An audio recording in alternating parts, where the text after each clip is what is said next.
గబ్బిలం అంటేనే ఒక భయం, ఒక ఆసక్తి, ఒక సంచలనం. ప్రపంచంలో ఎన్నో మఠాలలో, దేశాల్లో గబ్బిలం వెనుక ఎన్నో కథలు, కల్పనలు ఉన్నాయి. కొన్నైతే వణికిస్తాయి.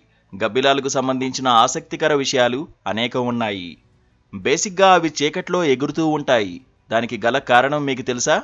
కటిక చీకట్లో సైతం చెట్లకు, స్తంభాలకు గుద్దుకోకుండా గబ్బిలాలు వేగంగా ఎగురుతూ ఉంటాయి. ఈ అంశం మీద శాస్త్రవేత్తలు ప్రయోగాలను నిర్వహించారు. మొదటి ప్రయోగంలో ఒక పెద్ద గదిలో తీగలు కట్టి కొన్ని గబ్బిలాలకు కళ్లకు గంతలు కట్టి వదిలారు. ఆ సమయంలో ఏ తీగకు తగలకుండా, గోడలకు గుద్దుకోకుండా వేగంగా ఎగిరాయి. ఇక రెండోసారి నిర్వహించిన ప్రయోగంలో కళ్లకు గంతలు తీసి చెవుల్లో గాలి వెళ్లకుండా కాటను పెట్టి వదిలారట. ఈసారి అవి గోడలకి, తీగలకి ఎక్కువసార్లు తగులుకున్నాయట. ఇక ఆఖరి ప్రయోగంలో చెవులకు బిరడాలు తీసేసి నోరు కట్టేసి వదిలారట. ఇప్పుడు కూడా అవి తీగలకు, గోడలకు టచ్ అయ్యాయట. ఇక దీన్ని బట్టి శాస్త్రవేత్తలకు అర్థమైనదేంటంటే వాటి చెవులు సున్నితంగా ఉండడంతో శబ్ద తరంగాలను గ్రహించి అడ్డంగా ఉండే వాటి నుంచి తప్పుకుంటాయి.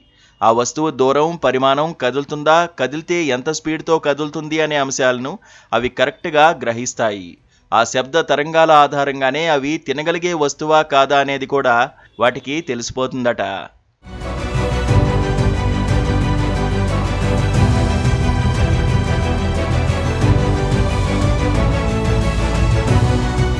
ఈ టెక్నిక్ని ఉపయోగించి శాస్త్రజ్ఞులు రాడార్ను గుర్తించారు. ఇక రెండవ ప్రపంచ యుద్ధకాలంలో ఈ టెక్నిక్ చాలా బాగా ఉపయోగపడిందట.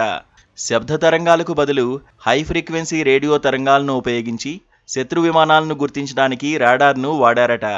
గబ్బిలాల కాళ్ళు మాత్రం ఎందుకు పనికిరావు. అవి బొత్తిగా నడవలేవు. ఆఖరికి వాటి కాళ్ల మీద అవి నిలబడలేవు కూడా. అందుకే గబ్బిలాలకి ఎగరడం తప్ప మరో ప్రత్యామ్నాయం లేదు.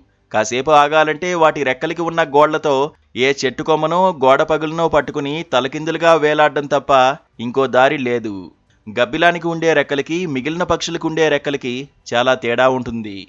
మిగిలిన పక్షుల రెక్కల్లా గబ్బిలానికి ఈకలు ఉండవు.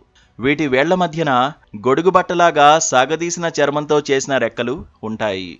నేషనల్ జియోగ్రాఫిక్ నివేదిక ప్రకారం గబ్బిలాలు చాలా తేలిగ్గా ఉంటాయి. అందుకే వాటికి గురుత్వాకర్షణ, రక్త ప్రసరణలో పెద్దగా సమస్యలు ఉండవు. దీని కారణంగా గబ్బిలాలు తలక్రిందులుగా ఉండగలుగుతాయి.